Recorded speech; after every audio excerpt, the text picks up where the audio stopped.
अटल बिहारी वाजपेयी जी के जन्मदिन को सुशासन दिन के तौर पर मनाया जाता है। तब सुशासन दिन को मनाते हुए इलेक्शन वार्ड नंबर 15 में गुजरात विधानसभा के मुख्य दंडक बालकृष्ण शुक्ल के हाथों पेवर ब्लॉक डालने की कामगिरी का खातमुहूर्त करवाया गया। सीधी संपर्क समस्या के तहत रावपुरा विधानसभा के लोगों की ओर से पेवर ब्लॉक डलवाने की कामगिरी की मांग रखी गई थी। उसी के तहत इलेक्शन वार्ड नंबर 15 में वाघोडिया रोड पर श्रीनाथ जी पार्क पर 23 लाख रुपयों के खर्च पर पेवर ब्लॉक डालने की कामगिरी का आज खातमुहूर्त करवाया गया।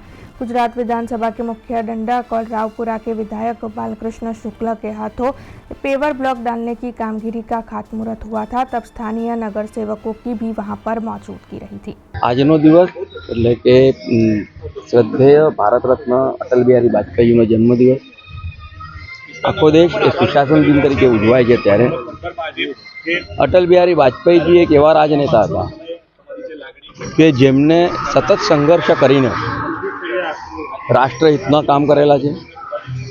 24 ડિસેમ્બર 1924ના દિવસે તેમનો જન્મ થયેલ હતો।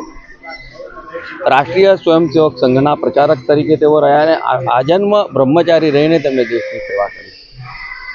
શ્રદ્ધેય અટલજી એક એવા રાજનેતા હતા કે જેઓ ફક્ત રાજનેતા જ નહોતા, એક સરસ કવિ પણ હતા, મોટા ગજાના લેખક પણ હતા, પત્રકાર હતા અને સાથે સાથે તેમની રાષ્ટ્રભાષા માટેનું જે પ્રેમ હતો એવા વ્યક્તિ એટલે કે ભારત રત્ન અટલજીનો જન્મદિવસ એ સુશાસન દિન તરીકે ઉજવાય છે। આખા દેશમાં અનેકવિધ પ્રકારના કાર્યક્રમો અને પ્રકલ્પો આજે શરૂ થઈ રહ્યા છે। ત્યારે વોર્ડ નંબર 15ના નાગરિકોની સુખાકારી માટેની આંતરમાળખાકીય સુવિધાઓમાં જે પણ એમની જરૂરિયાત તે પૂર્ણ કરવા માટે થઈને અમારા ચૂંટાયેલા પ્રતિનિધિઓ અને સોસાયટીના લોકો એમને જ્યારે વાત કરી સંપર્ક સમસ્યા સેવાના ભાગરૂપે જ્યારે આ વિસ્તારમાં અમે આવ્યા ત્યારે જે ધ્યાનમાં આવ્યું કે 3-4 ઠેકાને એવી હતી કે ત્યાં માની લો કે આપણે હમણાં જ્યાં ઊભા છે ત્યાં કોમન પ્લોટમાં પથ્થર પેવિંગનું કામ છે અને એવા પ્રકારના અલગ અલગ કામો જ્યારે હતા ત્યારે અને બધા જ કામો પૂર્ણ કરવા માટે ભારતીય જનતા પાર્ટી કટિબદ્ધ છે। આજના સુશાસન નિમિત્તે વોર્ડ નંબર 15માં 23 લાખથી પણ વધારે રૂપિયાના કિંમતના આંતરમાળખાકીય સુવિધાના અલગ અલગ પ્રકારના કાર્યક્રમો હાથ ધરેલ છે। એના ખાતમુહૂર્ત હમણાં થઈ રહ્યા છે।